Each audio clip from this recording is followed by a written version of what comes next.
Calla lilies are a great addition to your shade garden.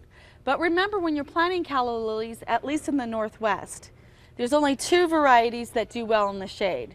That's the large traditional white calla lily and the green goddess calla lily. All of the short colored calla lilies need full hot sun and good drainage. They do not like the shade, will not bloom well in the shade. But if you've got a shade garden, the green goddess and the white calla lilies are a must. My favorite calla lily of all calla lilies is the green goddess. It's just a gnarly looking bulb. It doesn't look very fancy. It looks kind of like a piece of dirt. But when I plant it, you'll see a bullseye or leaves. You can see where the leaves were from last year. And then there's all these little eyes on the sides. Those will all grow. So you plant it in shade, but it'll do a lot of sun as well, about 3 inches deep. And that should be enough. You can plant a little bit deeper, but I found it takes a while to get warm enough to do much. So you don't necessarily have to plant it that deep, and it'll do really well. The green goddess will grow right in a bog of water, right in your pond.